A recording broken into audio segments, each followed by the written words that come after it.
बिस्मिल्लाहिर्रहमानिर्रहीम। अस्सलाम वालेकुम नाज़रीन, आप देख रहे हैं 92.8 विद सादिया अफसाल। आज भी पूरा दिन सियासी जमातों की तरफ से यही बयानात जो हैं वो चलते रहे, एक दूसरे पर तनकीद होती रही। और जहां पर खान साहब ये कह रहे हैं कि हम हर हाल में असम्बलियाँ तहलील करेंगे और इलेक्शंस में जाएंगे, वहां आज उन्होंने ये भी बात कर दी कि उनको ये लगता है कि इस्टेब्लिशमेंट अप्रैल में इलेक्शंस में जा रही है। सो क्या वजह है कि खान साहब को इतना यकीन है और इस्टेब्लिशमेंट के हवाले से ये बात वो कर रहे हैं? हालांकि ऑब्वियसली सियासी जमातों का काम है, इलेक्शन कमीशन ने ये इलेक्शन करवाना है, तो इस्टेब्लिशमेंट के किरदार के हवाले से जो उन्होंने बात की है उसके पीछे क्या मुहर्रिकात हैं। साथ ही साथ एक तरफ तो असम्बलियाँ तहलील करने का मामला है, लेकिन जो कुछ एमएनएज़ 123 एमएनएज़ जिन्होंने इस्तीफे दिए थे उसमें से 11 एमएनएज़ के इस्तीफे जो हैं वो मंजूर किए थे स्पीकर साहब ने। और उसके बाद से हम देख रहे हैं कि पूरी जो पीडीएम है वो उन एमएनएज़ को ताने देती है कि आप तमाम पर्क्स जो हैं, तमाम सरकारी अखराजात जो हैं उनसे पूरी तरीके से इस्तिफादा हासिल कर रहे हैं, मुराद ले रहे हैं, लेकिन आप जो हैं वो स्पीकर से भागते हैं।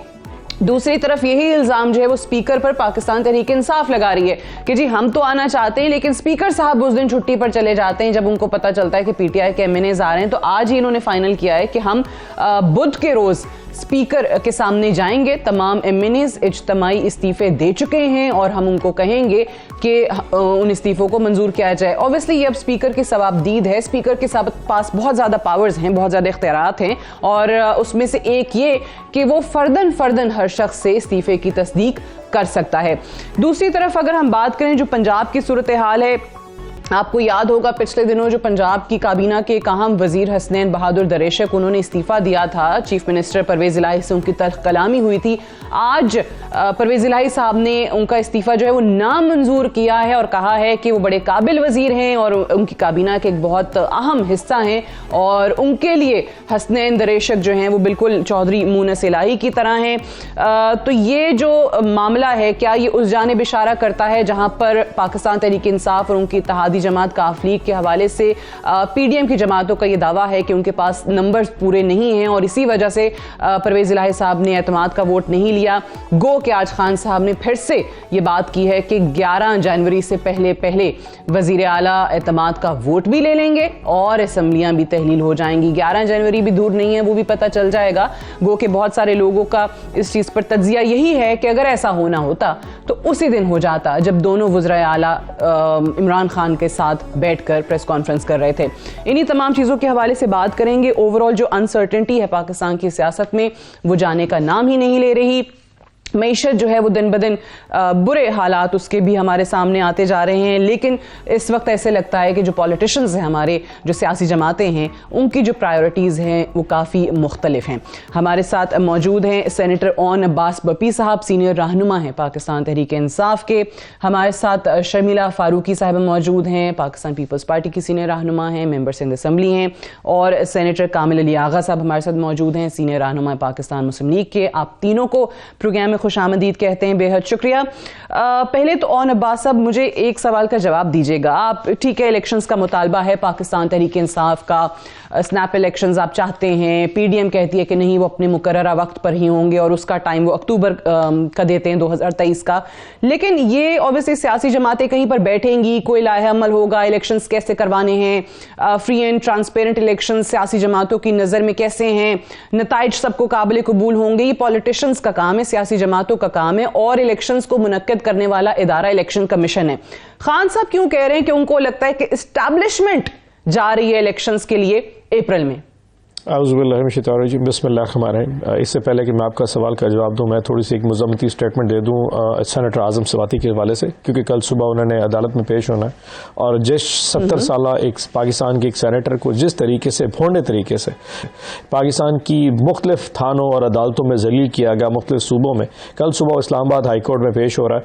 आई होप कि एक ट्वीट की सज़ा इससे ज़्यादा दुनिया में नहीं बन सकती जितनी इस शख्स को दी गई है। यानी कि पाकिस्तान से एक शख्स, यानी कि सलमान शहबाज आज से तकरीबन 12 दिन पहले 12 अरब की चोरी में रातों रात यहाँ पे पाकिस्तान वापस आ गया प्रोटेक्टिव बेल में। वो यहाँ पे इज्जत से जी रहा है, आजम सवाती को उसका हक हासिल, तो सबसे पहले ये मजम्मत करना चाहता हूँ।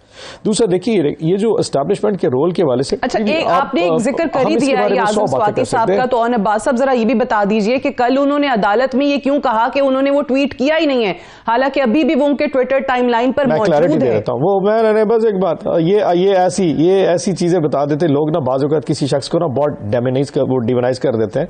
उन्होंने कहा जो ये दूसरा ट्वीट था, ये मैंने ट्वीट नहीं किया, हुआ ये था कि ये किसी पेज के ऊपर किसी ने सवाल पूछता कि आप बाजवा के बारे में क्या समझते हैं, जनरल बाजवा के बारे में कोई एक लफ्ज कहें, तो उसके जवाब में उन्होंने कमेंट में ये मैसेज लिखा था।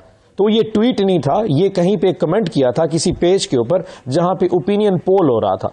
तो ये उन्होंने कल स्टेटमेंट दिया है कि मेरे दूसरी ट्वीट नहीं की, इसको फिर सोशल मीडिया उठा लिया कि शायद वो अपनी स्टेटमेंट से, बट ये वो नहीं है जो जैसे सोशल मीडिया पर आ रहा है कि ट्वीट से वापस फिर गया, यू टर्न ले लिया, डर गया। अगर डरना होता तो शायद वो दूसरी दफा वो स्टेज पे आके वो अलकाबात बाजवा साहब को ना देते जो वो दे चुके हैं।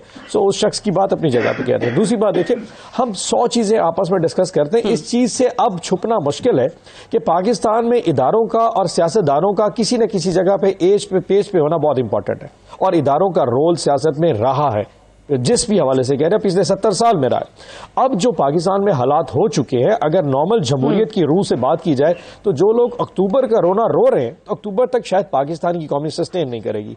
मैं सिर्फ एक फिगर से आपको समझा देता हूं कि $6 अरब के टोटल अगर जखायर हो पाकिस्तान के रिजर्व्स में, उसमें $4.5 अरब सादी बीबी आपके और मेरे पैसे पड़े, जो कि बैंकों में हमने डॉलर अकाउंट्स खोले हुए हैं। गवर्नमेंट ऑफ पाकिस्तान का सिर्फ $1.5 अरब पड़ा हुआ है, और इन $6 अरब में से $5 अरब तो हमने चाइना और अमेरिका को, इसको यूएई को देने होने। सो लिटरली इस वक्त पाकिस्तान के पास कोई पैसा नहीं एलसी इंपोर्ट्स करने के लिए। पाकिस्तान एक सेंस ऑफ डिफॉल्ट में जा रहा है, आप आंखें बंद कर लें। इस सूरत में किसी न किसी जगह पे किसी इदारे को अपना रोल प्ले करना पड़ेगा, ताकि एक सर्टेनिटी की फिजा, देखिए इकोनॉमिक स्टेबिलिटी पाकिस्तान में पॉलिटिकल स्टेबिलिटी से अटैच है।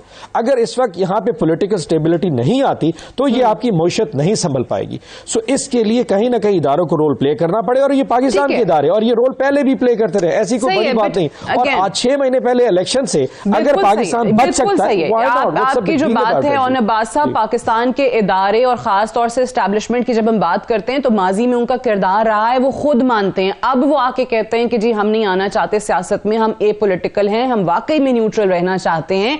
बट आप लोगों के कुछ ऐसे बयान आते हैं कि तजादाद हैं, कॉन्ट्रडिक्शंस हैं। आप कहेंगे हमें एस्टैब्लिशमेंट से कोई मदद नहीं चाहिए, हम नहीं चाहते हैं कि वो इन्वॉल्व हो, लेकिन उसके बावजूद आप ये कहते हैं कि जी उनको किरदार अदा करना पड़ेगा। और ये आप ही नहीं कह रहे, ऑब्वियसली पाकिस्तान तहरीक इंसाफ के और भी बहुत सारे लोग हैं जो इस वक्त एस्टैब्लिशमेंट से तवक्कुआत लगाकर बैठे कि वो किरदार अदा करें।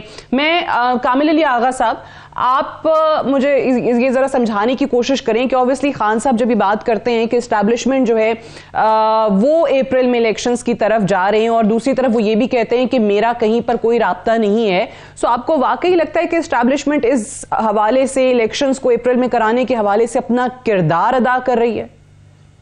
देखिए, जब इमरान खान साहब ये कहते हैं कि मेरा राब्ता नहीं है, तो वो ये कहते हैं कि मेरा डायरेक्ट राब्ता नहीं है। वो कहते हैं प्रेसिडेंट ऑफ पाकिस्तान अलवी साहब जो है वो राब्ते में है। तो अगर प्रेसिडेंट साहब राब्ते में है तो वो इंफॉर्मेशन तो देते होंगे, वो बताते होंगे कि ये बात हो रही है, ये बात हो रही है, ये नहीं हो रही। तो जो मेरे ख्याल में इस वक्त उन्होंने अप्रैल की बात की है, गालबन उस जाविया निगाह से की है कि जो प्रेसिडेंट का राब्ता है उसके जरिए उनकी मालूमात ये है कि अप्रैल में तक एस्टेब्लिशमेंट जो है वो मुत्तफिक है मुल्क में इलेक्शन करवाने के लिए। वैसे भी मैं समझता हूँ कि बिटवीन पॉलिटिकल पार्टीज या पॉलिटिकल अलाइज आज तक जो है वो, क्योंकि हमें आदत पड़ चुकी हुई है कि हम वो फैसले मानते हैं जो एस्टेब्लिशमेंट बीच में बैठ के डिसाइड करवाती है। तो अगर मेरे ख्याल में अगर इस वक्त जो सिनेरियो बना हुआ है इस मुल्क का, इसके अंदर अगर ये रोल वो एक पॉलिटिकल होने के बावजूद ये रोल अदा कर दें अदारे, तो मेरे ख्याल में ये बेहतर होगा मुल्क के लिए। जो इक्तिसादी मामला हैं इस वक्त मुल्क के, वो बड़े गंभीर हो चुके हैं। ये पर्दा डालने की तो कोशिश करते हैं, लेकिन पर्दा डाला नहीं जा सकता। इसलिए नहीं डाला जा सकता कि देखें मुल्क के अंदर इस वक्त पोजीशन ये है कि डॉलर तो सारे के सारे ये इनके जो ये महंगी बिजली के मंसूबे थे इन दोनों पार्टियों के, मुस्लिम लीग के और पीपल्स पार्टी के, वो अजाब बने हुए हैं इस मुल्क के लिए। यानी सारे डॉलर तो हमें उधर पे करने पड़ जाते हैं। वो जो एग्रीमेंट हुए हैं वो ऐसे घिनौने एग्रीमेंट है कि पूरी दुनिया के अंदर किसी मुल्क के जो की हुकूमतें हैं उन्होंने इस किस्म के अपनी कौम के लिए अजाब नहीं बखेरे होंगे जो इन्होंने बखेरे। कि एक तो इंस्टॉल्ड कैपेसिटी के ऊपर पेमेंट करनी है, यानी बिजली पैदा करे या ना करे, अगर उनका यूनिट 1000 मेगावाट बिजली पैदा कर सकता है तो उसको 1000 मेगावाट बिजली की पेमेंट करनी पड़ेगी हुकूमत पाकिस्तान को, और उसमें डॉलर्स के अंदर पेमेंट करनी पड़ेगी। यानी रुपये के अंदर पेमेंट नहीं करनी, डॉलर्स के अंदर करनी है। आजाद तो वो बना हुआ है। और फिर मईशत बिल्कुल ठीक है, मुआशी सूरत हाल तो बिल्कुल भी अच्छी नहीं है। लेकिन आप ये कह रहे हैं कि जब खान साहब ऑब्वियसली कहते हैं कि उनका डायरेक्ट राब्ता नहीं है, ये उन्होंने कहा कि डायरेक्ट नहीं है, जो प्रेसिडेंट साहब कन्वे करते हैं वही खान साहब यहाँ बयान कर रहे हैं। तो शर्मिला साहिबा, खान साहब को तो लग रहा है शायद प्रेसिडेंट की तरफ से उनको ये कन्वे किया गया है कि एस्टैब्लिशमेंट जो है वो अप्रैल पे इलेक्शन कराने पे मुत्तफिक है। और जैसे आगा साहब ने बात की और अब्बास साहब ने बात की, वो बात बिल्कुल सही है कि क्योंकि एस्टैब्लिशमेंट का एक किरदार रहा है तो शायद सियासी जमातें उनकी तरफ से आई हुई चीजों को जल्दी एक्सेप्ट कर लेती हैं, जल्दी एब्जॉर्ब करने की सलाहियत रखती हैं। आपस में इतनी जाती अनाएं हैं कि वो समझते ही नहीं है। तो आपको लगता है कि अगर वाकई ये खान साहब की खबर या जो उन तक उनको बताया गया, उन तक कन्वे हुआ है, ये ठीक है, तो फिर वो तो एक्सेप्ट करेंगे ही करेंगे, आप लोग भी मान जाएंगे अप्रैल में इलेक्शंस के लिए? जी शुक्रिया सादिया।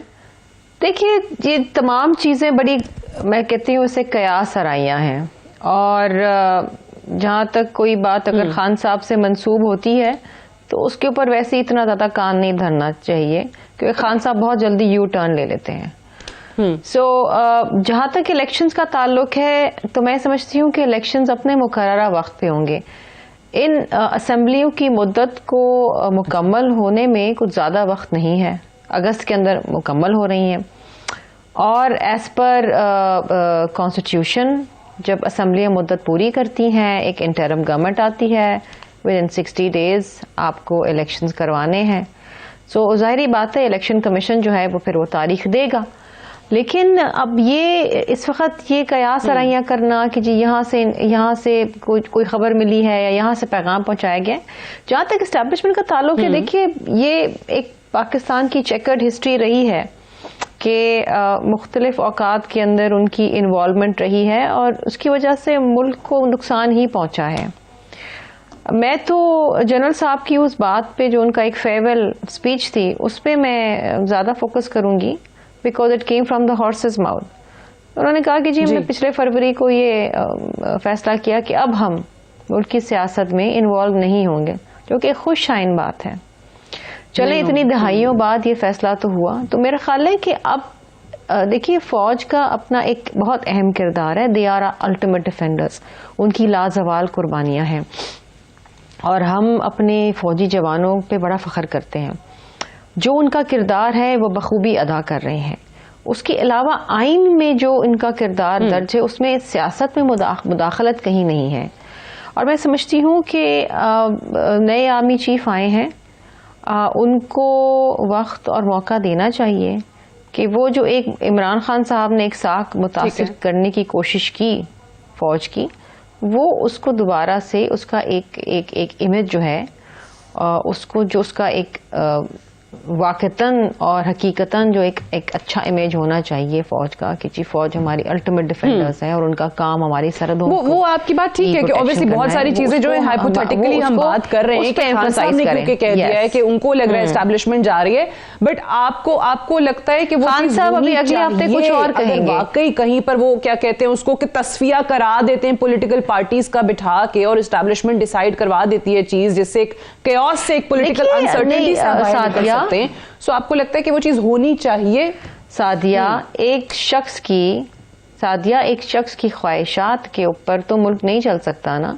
एक शख्स की ख्वाहिशात के ऊपर तो इलेक्शन नहीं हो सकते ना। हर चीज का एक वक्त मुकर्रर है, हर चीज का एक वक्त तयन है, उसी वक्त पे होगा।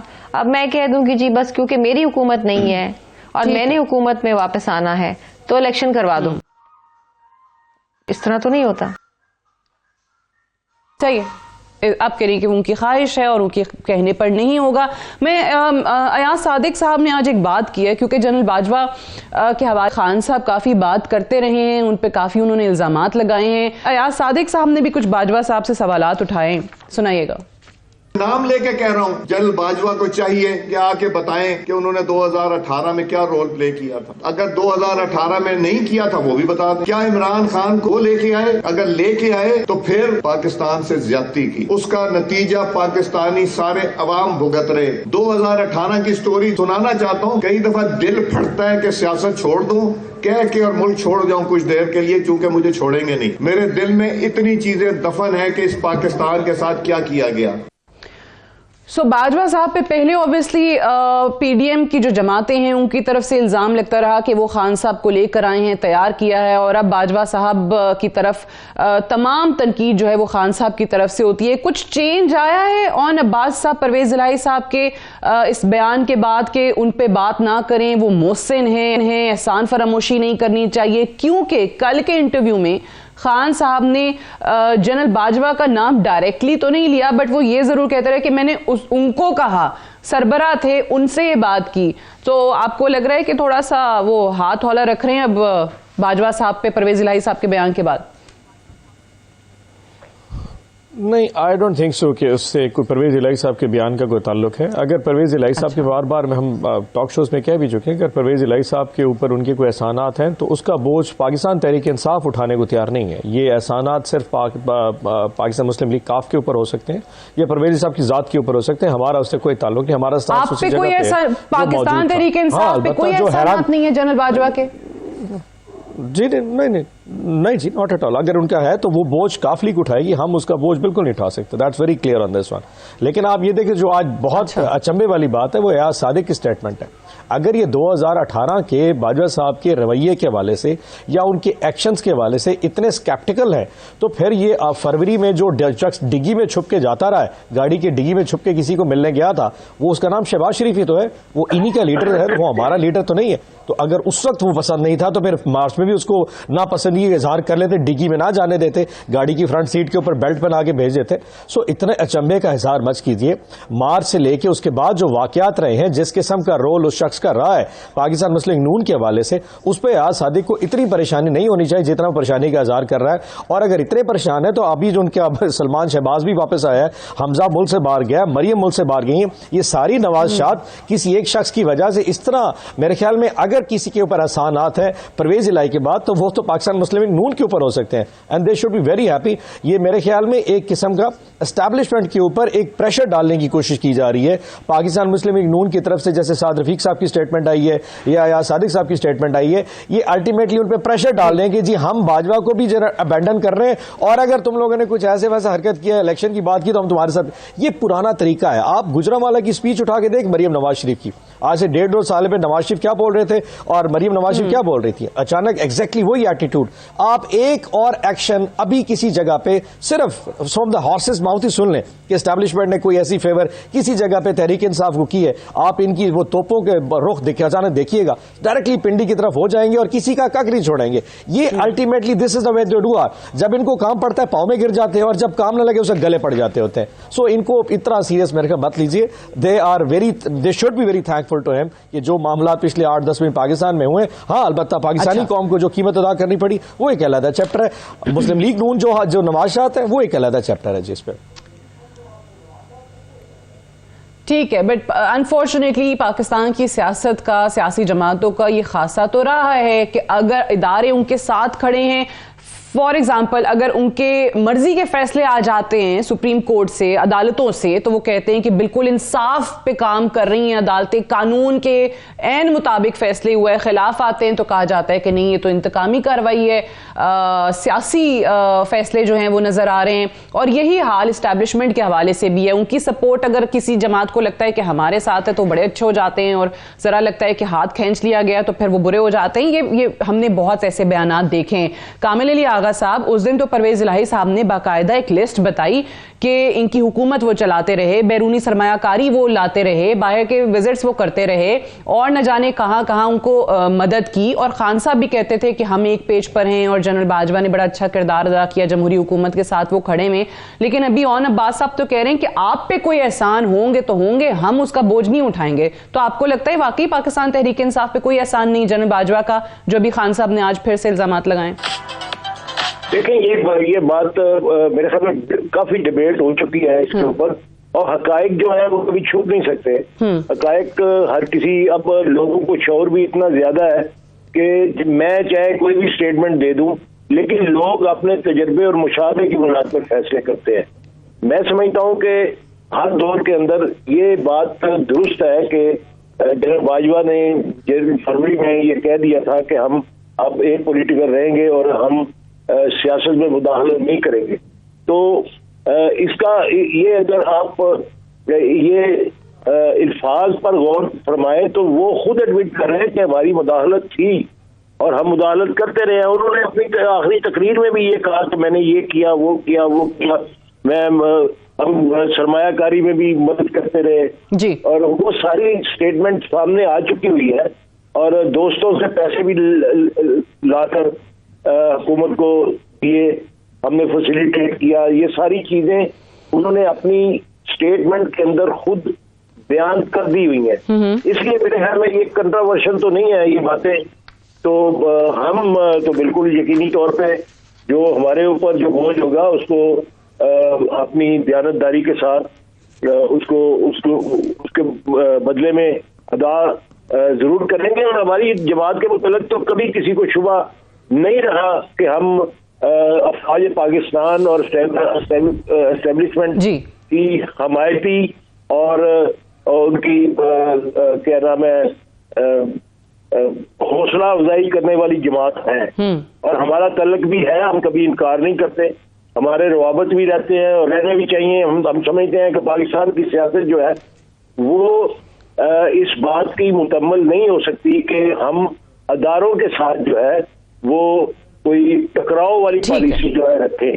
ठीक है, ये बात ये हम बरमला बयान करते हैं और कभी हमने इसमें इसको छुपाने की कोशिश नहीं की। सही है कि आप उनके लिए बात करते रहे, उनकी हिमायत में बात करते रहे, उनको डिफेंड करते रहे। मुझे एक ब्रेक लेनी है, ब्रेक से वापस आएंगे तो हम यहीं से आगे बढ़ाएंगे। Stay tuned.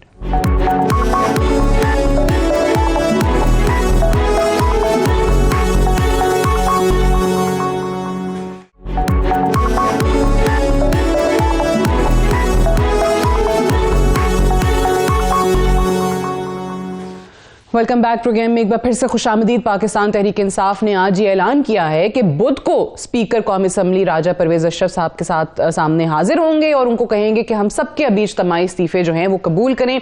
123 एमएनएज ने इस्तीफे दिए थे, जिसमें से शर्मिला साहिबा सिर्फ 11 एमएनएज के इस्तीफे मंजूर किए स्पीकर साहब ने। ये एक इल्जाम लगा रही पाकिस्तान तहरीक इंसाफ के जब भी उनको ये पता चलता है कि पाकिस्तान तहरीक इंसाफ के एमएनएज आ रहे हैं अपने रेजिग्नेशन की एक्सेप्टेंस के लिए तो स्पीकर साहब भाग जाते हैं, वो कहते हैं असेंबली से। सो क्यों नहीं आप इनके इस्तीफे जो हैं वो मंजूर कर रहे हैं, जब वो बार बार कह रहे हैं कि नहीं रहना, हमने अपने महीनों से वैसे ही बाहर हैं, मंजूर करें। आप जो इन पर इल्जाम लगाते हैं कि सरकारी घरों में रह रहे हैं, सरकारी गाड़ियां वापस लें, आप हुकूमत वक्त हैं, छीने वापस इनसे वो गाड़ियां। देखिए, पहली बात तो ये है कि जहां तक मरात लेना और पार्लियामेंट लॉजेस में रहना और गाड़ियां रखना, तो अगर आपने इन जनरल अगर आपने वाकतन अपने दिल से बगैर किसी प्रेशर से इस्तीफा दे दिया तो आपको फिर वाकई वो खुद ही गाड़ी वापस करनी चाहिए। किसी को छीनने की जरूरत नहीं होनी चाहिए या किसी को आपको पुलिस भेज के पार्लियामेंट लॉज खाली करवाने की जरूरत नहीं होनी चाहिए। होता है ना कि मैं इस्तीफा दे दूं अपनी मर्जी से विलिंगली, तो देन आई विल एक डिग्निटी के साथ आई विल लीव जो भी मेरे पर्क्स एंड प्रिविलेजेस हैं और मैं अपने घर जाके बैठ जाऊंगी। I agree with you, but PTI के एमएनएस कहते हैं कि भाई हमारा इस्तीफा तो पहले मंजूर करें ना, तो हम छोड़ देंगे पार्लियामेंट लॉजेस भी और गाड़ियां भी वापस मिल जाएंगी। मैं ये कह रही हूँ कि अगर वो नहीं भी करते एक्चुअली वो इस्तीफा मंजूर करवाना ही है तो इनसे वापस लें। बिल्कुल, और आप ये कहते हैं कि हमने इस्तीफे दे दिए और अपनी मर्जी से दिए हैं बगैर किसी प्रेशर के, तो फिर मेरा ख्याल है कि सबसे पहले आपको वो छोड़ के घर चले जाना चाहिए। लेकिन आप वो नहीं कर रहे क्योंकि आप स्पीकर साहब को अलग से मैसेजेस करते हैं कि जी हमारे इस्तीफे मंजूर ना करें।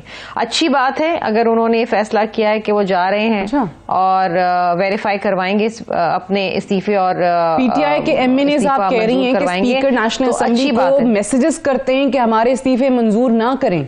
जी जी, ये स्पीकर साहब ने खुद कहा है। I am repeating what the speaker national assembly has said publicly कि वो अलग से उनको मैसेजेस करते हैं। जिन लोगों ने आके वेरीफाई करवा लिया है और जिन लोगों ने कहा है वाकतन कि हमारे इस्तीफे मंजूर होने चाहिए, उनके इस्तीफे मंजूर हो गए थे। बाकी तो मैसेज कुछ और कर रहे हैं और उनकी जो हरकतें हैं वो कुछ और हैं। तो अगर ये अब इमरान खान साहब के प्रेशर में जाके उन स्पीकर साहब के पास जाके वेरिफिकेशन करते हैं तो ऑफ कोर्स इस्तीफे मंजूर हो जाएंगे। अब टाइम कितना रह गया आगे, अगर 2-4 महीने रह भी गए हैं तो फिर मतलब इतने अरसे से आप घर भी बैठे हैं, आप कौम के पैसों की आप गाड़ी भी इस्तेमाल कर रहे हैं, आपने घर भी लिए हुए हैं और आप काम भी नहीं कर रहे, तो ये बड़ी अच्छी बात है। मार्च अप्रैल से बंद है कि बट बाकी सरकारी मुराद हैं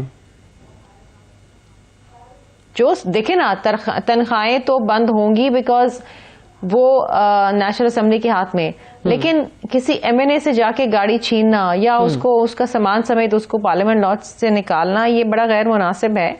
अगर एक इंसान में सेल्फ रिस्पेक्ट है, उतनी डिग्निटी है, तो खुद ही छोड़ दे अगर आपने इस्तीफे दे दिए तो। सही। ये ऑन अब्बास साहब, ये बात जरा इस पे जरूर कमेंट कीजिएगा बिकॉज शर्मिला साहिबा जो कह रही हूँ बात सही है। कुछ पीएमएलएन के लोग भी ये बात कर रहे थे कि हम यहाँ पे पुलिस फोर्स भेज के लॉजेस खाली नहीं करवा सकते पीटीआई के एमएनए से, क्योंकि वहां पर फैमिलीज रह रही हैं, इनको खुद ही छोड़ देने चाहिए। अगर ये कहते हैं कि हम वाकई संजीदा हैं, हमने कौमी असम्बली से इस्तीफा दे दिया है कि आपकी तनख्वाहें तो नहीं मिल रही हैं लेकिन आप गाड़ियां और घर तो वापस करें फिर। ऐसा भी थोड़ा सा ना पहले फैक्ट्स को जरा ठीक कर फैक्ट चेक कर लेते होते। शायद सिंध में अरकान सूबाई असम्बली को, क्योंकि मैडम शायद वहाँ से मेम्बरान कौमी सूबाई असम्बली है, सिंध में वहाँ पे गाड़ियाँ किसी मेम्बरान सूबाई से मिलती हो, मेम्बरान कौमी असम्बली और सेनेटर्स को कोई गाड़ी नहीं मिलती। सो अगर ये कोई भाम है तो क्लैरिटी कर ले कि किसी एमएनए के पास गाड़ी कभी भी नहीं होती। अगर आपको पता नहीं कोई ऐसे नॉलेज में हो किसी एमएनए के पास, अनटिल अनलेस वो उनमें से जो वजीर रहे हैं चेयरमैन ना हो, तो चेयरमैन हमारा तो रहे कोई तो कोई वजीर पार्लियामेंट्री तो सेक्रेटरीज हैं, पहले दिन ही गाड़ी वापस हो गई। सेक्रेटरीज हैं या जो चेयरपर्सन स्टैंडिंग कमेटी के हैं, उनको गाड़ियां मिलती हैं। खुदा का नाम ले भी उफ अल्लाह तौबा अस्तगफिरुल्लाह। जो मिनिस्टर होता है पहले दिन ही फारिग हो गया, कैबिनेट प्राइम मिनिस्टर खत्म हो गया, उसने वजीर आजम छोड़ दिया, दफ्तर छोड़ दिया, गाड़ी वापस चली गई, डिप्लोमेटिक एन्क्लेव के घर खत्म हो गए, तनख्वाहें बंद हो गई। सिर्फ एक चीज एंड प्लीज जब भी जरा बात तो सुन लो, जज्बात में बात तो सुन ली। सिर्फ एक चीज होती है, वो है पार्लियामेंट लॉजेस। नहीं जज्बाती नहीं होती, मैं आपको थोड़ा सा करेक्ट कर रही हूँ मेरे भाई। जब मेम्बरान कौमी असम्बली चेयरपर्सन स्टैंडिंग कमेटीज को गाड़ियां मिलती हैं, एमएनएस को नहीं मिलती। ये नेशनल असेंबली में भी होता है। ठीक है, हाँ, तो इसमें आपके बहुत सारे तो पार्लियामेंट्री सेक्रेटरीज और चेयरपर्सन स्टैंडिंग कमेटी के थे ना। I am just trying to correct you. हुजूर, जब हुकूमत खत्म होती है, you should have your facts correct. जब हुकूमत खत्म तो वही तो बात है ना, वो गाड़ियां नहीं वापस कर रहे ना, हुकूमत खत्म हो गई, गाड़ी रखी हुई है। चलिए बताइए। Just let me finish. On Abbas साहब देखिए, if you may on Abbas साहब, हर एमएनए को गाड़ी नहीं मिलती है, आपके ऐसे लोग हैं जो एमएनए को हजूर हैं जो हजूर एमएनए को गाड़ी नहीं मिलती यार, आप मिनिस्टर बना दे, एमएनए को वजीर आजम बना दे। अच्छा सादिया बीबी अदरा थोड़ा समझ लीजिए, एमएनए अगर वज़ीर आज़म बन गया तो गाड़ी होगी। हजूर अगर वो कुछ नहीं है तो एमएनए है, एमएनए के पास गाड़ी नहीं होती, किसी एमएनए के पास गाड़ी नहीं है, किसी एमएनए को तनख्वाह नहीं मिली, किसी एमएनए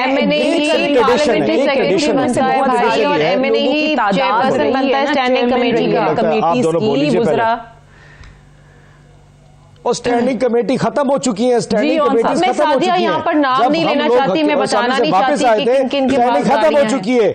और अगर अगर किसी ने स्पीकर अपना ये जो स्पीकर राजा रेंटल साहब राजा परवेज अशरफ को मैसेज कर दिया है, तो जितना वो वैसे इतना एक क्रेडिबल आदमी है जिसके ऊपर 12 मिलियन डॉलर का केस था जो उसने कमीशन लिया था रेंटल पावर, उसे कि वो स्क्रीनशॉट शेयर कर दे कि कौन से मेंबरान कौमी असेंबली जो पाकिस्तान तहरीक इंसाफ से ताल्लुक रखता है, उसने कहा मेरा रिजाइन एक्सेप्ट ना करे।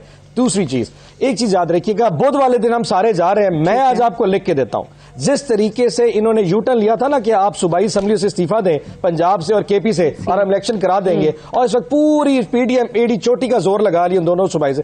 जिस दिन बुध वाले दिन 134 अरकान कौमी असेंबली हमारे जाएंगे इस्लामाबाद, उस दिन स्पीकर साहब छुप जाएंगे। और मैं आपको बता रहा हूं ये छुप जाएंगे, इन्होंने फिर कह देना है क्योंकि स्पीकर साहब की तबीयत खराब थी या बदनीयत थे और वो कहीं चले जाएंगे, फिर इस्तीफे एक्सेप्ट नहीं होंगे। इनकी ये ख्वाहिश बुध वाले दिन पूरी हो जाएगी। और एक चीज और बता दूं, याद रखिएगा कुछ चीजें ट्रेडिशन से चलती हैं। पाकिस्तान में एक ट्रेडिशन ये होती है कि जब कोई मेंबरान कौमी असेंबली मेंबर कौमी असेंबली नहीं रहता, वो अपना फ्लैट रखता होता है जब तक नए इलेक्शन ना हो जाए और नया मेंबरान कौमी असेंबली ना उसे कहा भाई अपना रिसीव कर दे। ये पिछले 70 साल से चल रहा है, ये कोई एहसान नहीं है किसी का ऊपर। आपकी बात बिल्कुल दुरुस्त है, पाकिस्तान तहरीक इंसाफ का नहीं है। लेकिन मैं आप सादी बीबी आपको नहीं बता, किसी के पास कोई गाड़ी नहीं है। दिस इज ऑल अ लाई, ये झूठ है बेचारों के ऊपर। आपकी बात सही है, लेकिन छोड़ के आए उन्होंने इमरान खान की कॉल के ऊपर ये किया। आप बैठे यहाँ पे इल्जाम लगा रही हैं, चेक करवा लें कि आपके कितने लोगों ने गाड़ियां रखी हुई हैं। मैं इल्जाम नहीं लगा रही हूँ, ये फैक्ट्स हैं। एक गाड़ी की फोटो आप साबित कर दें, सादी अफजाल साहिबा आप साबित कर दें, एक गाड़ी एक किसी एमएनए के पास एक गाड़ी आप साबित कर दें। अच्छा मुझे बताएं, आपके लोगों के पास, आपके लोगों के पास सरकारी घर या किसी के पास कोई गाड़ियां नहीं है, तो ये बात ना करें। कैबिनेट जो होता है जी, ये अगर आप कहते हैं कि हमने तो इस्तीफे दे दिए हैं और इस्तीफे हमारे मंजूर नहीं हो रहे, तो फिर तो आपको खुद ही इन चीजों को छोड़ देना चाहिए ना। फिर आप ठोकर मारेंगे सरकारी तमाम मुराद को। मैं आपकी बात नहीं कर रही, ऑब्वियसली अगेन उन्हीं लोगों की बात कर रही हूँ जिन्होंने ये चीजें रखी हुई हैं। एंड दूसरा सवाल मुझे ये भी बताइए कि फिर आप कहते हैं कि पार्लियामान बड़ी गलत है, रिजीम चेंज के जरिए आ गई, तो फिर आप बाकी असम्बलियों से अलग क्यों नहीं होते, सिंध से बाहर क्यों नहीं आते, बाकी जहां पे मैंने क्या बात की है, मैं आपसे पूछ रही हूँ कि फिर आप बाकी असम्बलियों से बाहर क्यों नहीं आते, आप लोग सेनेट से बाहर क्यों नहीं आते। मैं एसएपीएम था, मेरी बात सुन ली, मैं सब जी फरमाइए, समझाने का मौका दो हजूर। सिर्फ ये मैं एसएपीएम था, मैं सेनेटर था, ठीक। मैंने उस वक्त जिससे इमरान खान साहब की गवर्नमेंट हुई, मैंने अपनी गाड़ी जाके सरकारी वापस कर दी और 3 दिन के अंदर जो सेक्रेटरी कैबिनेट उसे बकायदा लेटर लिख के तमाम गाड़ियां सबकी सब वापस मंगवा दी। 15 दिन के लिए बेचारे गरीब डिप्लोमेटिक एनक्लेव में कोई मिनिस्टर रह गया तो उसका सामान भी, हमारा फर्स्ट मे को सबके सामान भी बाहर खत्म हो गए थे। हमारा अब कोई पर्ल्स हर कोई ऑन अब्बास नहीं है, प्लीज ये समझें। तमाम पार्टीज में आप ये नहीं कह सकते पीटीआई में जो लोग हैं बिल्कुल सारे क्लीन हो जाएंगे। मैं कामिल अली आगा साहब, मूविंग ऑन, कामिल अली आगा साहब ये फरमाइएगा कि ये जो अभी आज खान साहब ने बात की है कि 11 जनवरी से पहले हम एतमाद का वोट ले लेंगे, 11 जनवरी ऑब्वियसली अदालत की तरफ से समाअत की डेट दी गई है, ये चीजें किस तरीके से होंगी जब एक तरफ वो कह रहे हैं कि हमारे पास बहुत सारे लोग आपके आ गए, नंबर आपके पास पूरा नहीं है। चलें ऑब्वियसली नंबर अगर पूरा है भी, लेकिन आप लोग 11 जनवरी से पहले एतमाद का वोट लेके असेंबली तहलील भी कर देंगे जो खान साहब कह रहे हैं, या आप अगली समाअत का इंतजार करेंगे कि वहां पर अदालत क्या कहती है।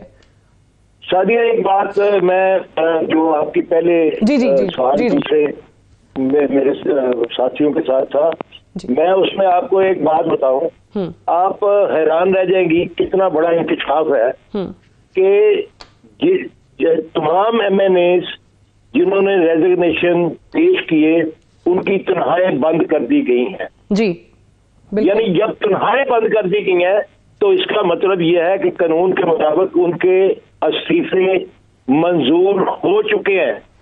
ये कितनी दोगली पॉलिसी है इस हुकूमत की कि एक तरफ उनके इस्तीफे मंजूर करके उनकी, अगर इन्होंने मंजूर नहीं किए तो तनख्वाहें कैसे बंद करती हैं, और उसके बाद ये डिमांड कैसे कर रहे हैं कि जी वो अपने लॉजेस भी जो है वो अपना उनका कब्जा भी छोड़ें। अगर ये कबूल कर चुके हैं तो कह रहे हैं ना कि अपने लॉजेस जो है वो छोड़ दें जी, गाड़ियां जो है वो वापस कर दें।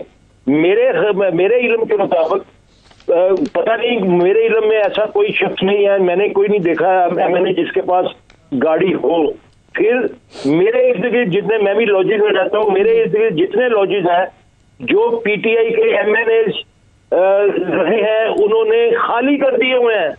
उन्होंने अगर रखी होगी तो चाबी रखी होगी इसलिए कि जब तक नए लोग नहीं आ जाते वहां पे राहत पजीर, मेरे इर्द गिर्द तो कोई नहीं है, मेरे इर्द गिर्द कोई राहत पजीर नहीं है। आप कह रहे हैं चाबी रखी होगी तो ऑब्वियसली दैट मींस कि उन्होंने अभी भी अपने पास ही रखा हुआ है ना, वो उठा के दे तो नहीं दिया। मैं आपको चाबी भी रखी है, उधर सामान भी रखा हुआ है। ये गैर कानूनी बात नहीं है, रूल्स के मुताबिक ये इस बात की इजाजत है। दूसरी बात मैं ये बात आपको एक और निशानदेही करता हूँ, इन्होंने 11 लोगों के इस्तीफे कबूल किए हैं। वो बंदे 11 के 11 भी अपना स्पीकर के पास पेश नहीं हुए थे, सिर्फ इसलिए इन्होंने वो 11 इस्तीफे कबूल किए कि वो वाली सीटें थी जो बहुत कम मार्जिन से पीटीआई जीती हुई थी। इनका ख्याल ये था कि उनके इलेक्शन करवा के हम इन सीटों को जीत के जो है वो एक नया प्रोपेगेंडा और एक नई गेम जो है वो लोगों के अवाम के सामने पेश करेंगे। लेकिन मैं समझता हूँ कि इमरान खान इतना मजबूर है कि उसके डर की वजह से ये हीले बहाने बना रहे हैं और इलेक्शन नहीं करवाना चाहते। और पंजाब के अंदर भी यही बात है। तो आप ये 11 जनवरी वाला बताइए, खान साहब ने जो कहा है कि हम उससे पहले ही एतमाद का वोट लेके तहलील कर देंगे। जो पंजाब है, पंजाब के अंदर इन्होंने, हम तो सीधे यहाँ से असेंबली तोड़ना चाहते हैं, लेकिन इन्होंने पहले एक हिच डाली तहरीके अदम अदवात पेश करके, क्योंकि जब तहरीके अदम अदवात पेश हो जाए तो उसके बाद असेंबलियां नहीं तोड़ी जा सकती।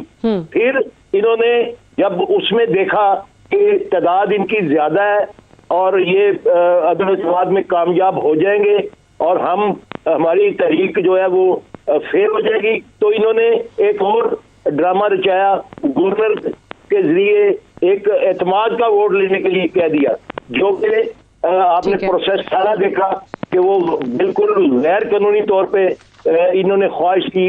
अभी तक स्पीकर और गवर्नर के दरमियान खतो किताबत जारी थी कि आप कर सकते हैं नहीं कर सकते, वो खतो किताबत चल रही थी।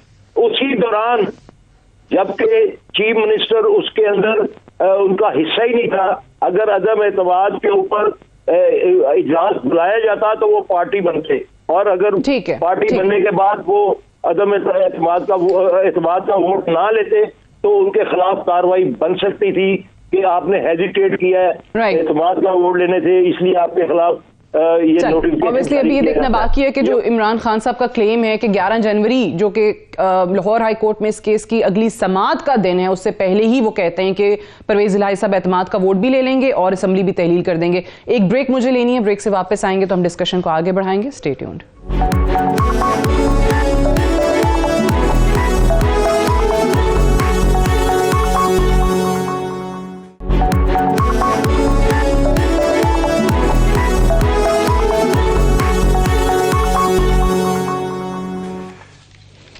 वेलकम बैक प्रोग्राम में एक बार फिर से खुश आमदीद। जहां इमरान खान साहब का पाकिस्तान तहरीक इंसाफ का अर्ली इलेक्शंस का मुतालबा है, वहीं पर बार बार पीडीएम की हुकूमत आपको ये बताती है कि इलेक्शंस अपने वक्त पर ही होंगे, लेकिन वहीं पर एक तज्जिया ये भी सामने आता है कि हुकूमत इकॉनमी की जो इस वक्त की हालत है उसको देखते हुए कहीं ना कहीं इमरजेंसी प्रोविजन को इन्वोक करने का भी खदशा मौजूद है, जिसके जरिए वो कोशिश करेंगे कि नेशनल असेंबली को 1 साल के लिए तौसीह दी सके, हुकूमत जो है वो 1 साल मजीद चल सके।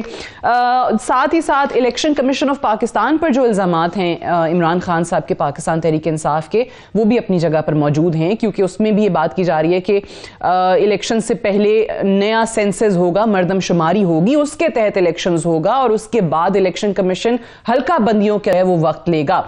शर्मिला साहिबा, ये बात तो देखें, आप माने पाकिस्तान तहरीक इंसाफ की कि आप लोगों को बार बार कहते रहे, लिटरली पूरी पीडीएम की तमाम जमातें जो हैं वो ताने देते रहे कि यहाँ इनकी जहां हुकूमतें हैं ये वो खत्म नहीं करेंगे। अगर इतना ही शौक है जनरल इलेक्शंस का तो जहां जहां आप बैठे हुए हुकूमतों में वहां असम्बलियां तहलील करें।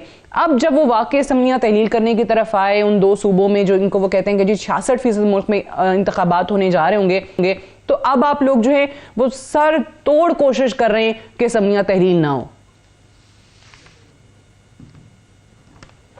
देखिए मसला पता है क्या सादिया, कि इनकी मर्जी से या इनकी ख्वाहिशात पे या जिसे कहते हैं ना on my whims and fancies, ना असम्बलियाँ टूट सकती हैं, ना हुकूमतें गिर सकती हैं, ना इलेक्शन हो सकते हैं। पीडीएम का और उसमें जो दीगर जमातें हैं उनका पूरा अख्तियार है और कॉन्स्टिट्यूशनल राइट है कि वो नो कॉन्फिडेंस मोशन के लिए मूव करें या वजीर आला से वोट ऑफ कॉन्फिडेंस मांगें। दीज आर कॉन्स्टिट्यूशनल राइट्स, ये आइन के अंदर दर्ज है, ये कोई गैर कानूनी गैर आइनी चीज नहीं है जो की जा रही है। और क्यों ना एक्सरसाइज करें, वाई शुड दे नॉट। मतलब एक शख्स है वो कहता है कि या तो इस्तीफे देने सारे घर चले जाएं, फौरी इलेक्शन अनाउंस करें वरना मैं असम्बली तोड़ दूंगा। ये धमकियां नहीं चलती हैं। जमहूरियत के अंदर आप एक आईनी तरीके से और जमहूरी तरीके से चलते हैं। ये बात थोड़ी होती है कि अगर मेरी हुकूमत नहीं रहेगी तो मैं किसी की भी हुकूमत नहीं रहने दूंगा। ये डेमोक्रेसी है। यहाँ पर लोग इलेक्ट होकर आए हैं, इनके जो MNAs MPAs हैं वो इलेक्ट होकर आए हैं। ठीक है, इमरान खान साहब को कोई गैर कानूनी तौर से नहीं निकाला गया, कोई कू नहीं हुआ इनके ऊपर। एक कॉन्स्टिट्यूशनल आईनी तरीके से नो कॉन्फिडेंस मोशन जो है वो कामयाब हुआ नेशनल असेंबली में। इनके अपने एलाइज इनको छोड़ के चले गए और इमरान खान साहब की अक्सरियत असेंबली में खत्म हो गई और वो वजीर आजम नहीं रहे। अब इसमें क्या चीज गलत हुई है? बट शर्मिला साहब ये बिल्कुल सही है, का राइट है। एक सेकंड, खान साहब का। अच्छा, अब दूसरी चीज है, वो दिन ब दिन बढ़ रहा है, तकवियत पकड़ रहा है, जो बयानिया बढ़ती चली जा रही है और इसी बायस वो जो कहते हैं बयानिया पहले था कि मुझे निकाला। देखिए इमरान खान साहब का जब निकलने से एक हफ्ता पहले यह बयानिया था कि अमरीकी साजिश है और ऑपोजिशन उस अमरीकी साजिश का हिस्सा है। कुछ अरसे बाद उन्होंने ये बयानिया छोड़ दिया, उसको रद्द कर दिया। उन्होंने कहा जी मुझे तो अमेरिका के साथ अच्छे ताल्लुकात चाहिए। चलें जी, ये भी बात खत्म हो गई। पहले कहते रहे कि जी इसके ऊपर तहकीकात कराएं, जी तहकीकात कराएं, फिर वो बयानिया ही छोड़ दिया। It's gone somewhere in the cold storage. उसके बाद उन्होंने कहा कि जी मैं लॉन्ग मार्च करूंगा। लॉन्ग मार्च करते करते जब उन्होंने देखा कि लॉन्ग मार्च में तो कोई नहीं आ रहा, शिरकत ही नहीं हो रही किसी की, तो किस तरीके से कामयाब होगी, तो फेस सेविंग के लिए उन्होंने कहा कि जब मैं असम्बलियां तहलील कर दूंगा। अच्छा जी, असम्बलियां तहलील कर देंगे। देखिए, एक शख्स की अना इस मुल्क को एक ऐसे नहज पे लेके जा रही है जहां सिर्फ तबाही है। इमरान खान साहब को जो तरीका होना चाहिए था, इकोनॉमी को अगर सामने रखें तो होना क्या चाहिए था? हकीकत है कि जब जमाते मिल के भी महंगाई जो आप लोग कहते थे कि हम आके मुल्क को बचा लेंगे, इमरान खान साहब को ये करना चाहिए था कि जब उनकी अक्सरियत जो है वो असेंबली से खत्म हो गई, वो ऑपोजिशन में आके बैठते। ठीक है, ऑपोजिशन में आके बैठते और ऑपोजिशन के जो भी करना था पार्लियामान में बैठ के एक आईनी और कानूनी और जमहूरी तरीके से करते, जो भी करनी थी, लानत मलामत करते, आप नहीं चला सक रहे फलां ये बड़े। और आप अब्बास साहब, मेरे पास टाइम थोड़ा है, जरा मुझे उनसे लास्ट कमेंट लेने दीजिए इस पे कि अभी भी अब्बास साहब जो बार बार कोशिशें हैं कि आप लोग आ जाएं किसी तरीके से पार्लियामान में, अगेन प्रेसिडेंट साहब की भी वो जो मुफाहमती कोशिशें, आपको लगता है कि कहीं कोई ऐसी सूरत बन सकती है कि एटलीस्ट फॉर इलेक्टोरल रिफॉर्म्स आप लोग बैठ सकें, चाहे वो पार्लियामान में आके बैठते हैं या बाहर बैठते हैं, आप अगले इलेक्शन जब भी उन्हें साफ शफाफ तो करा सकें, नताइज तो तस्लीम कर सकें तमाम सियासी जमातें? आपके ख्याल में सादी बीबी क्या 70 साल में ये कौमी असम्बली किसी गरीब की भूख को खत्म कर सकी है? वैसे very frankly, do you really think कि हमारे असम्बली में जाने से पाकिस्तान के जो माशी हालात है वो ठीक हो सकेंगे? पाकिस्तान इस कौमी असम्बली में जाने से सिवाय एक इशू के अलावा, जो कि इस गवर्नमेंट का बिल्कुल टोटल मैनिफेस्टो बन चुका है कि अमेंडमेंट्स ऑफ नैब कैसे करनी है, कैसे अपने आप की करप्शन कैसे माफी करानी है, बाकी तो वहां कुछ भी नहीं बचा हुआ। हम सेनेट में बैठे हुए हैं, हम एक बिल भी इनका नहीं रोक पा रहे, हम वहां पे रबर स्टैम्प की तरह इस्तेमाल होते हैं। शाम को 4 बजे पता लगता है 5 बजे सेशन बुलाया, एक अचानक से करारदाद पास करा के मुकम्मल कर लेते। सो इस वक्त जो कौमी असम्बली और सेनेट है वो एक रबर स्टैम्प बन चुकी है। पाकिस्तान के जो इशूज हैं वो कौमी असम्बली इस वक्त हल नहीं कर पा रही, इसलिए यह समझा जा रहा है कि मैं समझता हूं और हम सारे समझते हैं कि इस वक्त नई मुंतखब एक हुकूमत आनी चाहिए जिसके 5 साल का मैंडेट हो, उसके पास स्ट्रॉन्ग फैसले और प्रैक्टिकल फैसले, not the popular decisions, practical pragmatic decisions का अख्तियार हो, वो सख्त फैसले करे और यहां से इस होल से पाकिस्तान को बाहर निकाल सके। अदरवाइज यकीन जानिए ये ड्रामा, ये टोपी ड्रामा है कि जी असम्बली में आइए, ये जमहूरियत के चक्कर में यकीन करें मुल्क बर्बाद हो चुका है। There is nothing left. जमहूरियत सबसे बड़ी लानत बन चुकी है Pakistan. Run out of time. Senator Aun Abbas sahab, Sharmila Farooqui साहिबा बहुत शुक्रिया, सेनेटर कामिल अली आगा साहब प्रोग्राम में ज्वाइन करने के लिए। That's all for tonight. इजाजत दीजिए, खुदा हाफिज। हैं।